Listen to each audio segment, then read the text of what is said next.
দুর্দান্ত পাঠকরা দুর্দান্ত লেখক তৈরি করেন, যখন দুর্দান্ত লেখকরা দুর্দান্ত যোগাযোগকারী তৈরি করেন এবং দুর্দান্ত যোগাযোগকারীরা দুর্দান্ত প্ররোচনা তৈরি করেন। এবং আপনি কি জানেন যে মহান প্ররোচনাকারীরা কি করে? তারা ভালো সমাজ গঠন করে। আর এটাই এই দুনিয়ার চাওয়া। আমি মনে করি এটা পুরোপুরি পাগল যে কেউ সবসময় গেমস, টিভি শো সম্পর্কে কথা বলে। WhatsApp, Instagram, Bitmoji. আমি নিজেও জানি না এটা কি। আমার ভাই আমাকে এ বিষয়ে জানিয়েছিল। উইচ্যাট, কিকি, সিরাহা এবং আমি চিরকাল চলতে পারি। গবেষণায় দেখা গেছে যে আজকাল কিছু বাচ্চারা দিনে 6.5 ঘন্টা স্ক্রিনে ব্যয় করে। আমি মনে করি আমাদের এই সমস্যার দিকে দৃষ্টি আকর্ষণ করা উচিত।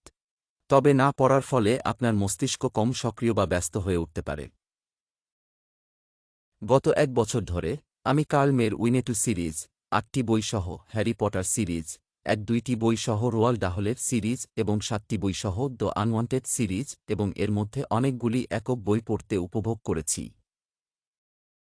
কিছু আমি কম পছন্দ করেছি, কিছু আমি বেশি পছন্দ করেছি, তবে তারা সবাই আমাকে এমন একটি অ্যাডভেঞ্চারের জন্য নিয়ে গেছে। আমার পরিবারের সদস্যদের জিজ্ঞাসা করুন। আমি সত্যিই একটি অসুখী শিশু যখন আমার ঠিক পাশে পড়ার জন্য একটি ভালো বই নেই। আমি আমার বিছানার মতো জায়গায়, হাঁটার সময়, টয়লেটে, লাইনে, যানবাহনে, তবে আরও গুরুত্বপূর্ণভাবে, বাড়িতে পড়তে পছন্দ করি। আমি আমার বাড়ির বিভিন্ন কোণের পিছনে লুকিয়ে থাকি যাতে কেউ আমাকে খুঁজে না পায় এবং আমাকে অন্য কিছু করতে বাধ্য না করে। একবার আমি এমনকি ফুলের টবের পিছনে লুকিয়েছিলাম, ফুল হওয়ার ভান করে, একটুও নড়ছি না। যদিও কেউ আমাকে খুঁজে পায়নি। হাস্যকর লাগল। আমি সব জায়গায় পড়ি। সুতরাং আপনারা যারা সংশয়বাদী মানুষ, তাদের জন্য বলছি, যখন আপনার কাছে সঙ্গ রাখার জন্য একটি ভালো বই থাকে, তখন মহাবিশ্বে এর চেয়ে ভালো আর কিছু নেই। এটি আপনাকে এমন জায়গায় নিয়ে যায় যেখানে আপনি যেতে পারবেন না এবং আপনাকে এমন লোকদের সাথে দেখা করতে দেয় যাদের সাথে আপনি দেখা করতে পারবেন না। কড়া কর্মে প্রেম এবং ইতিবাচক অন্তহীন।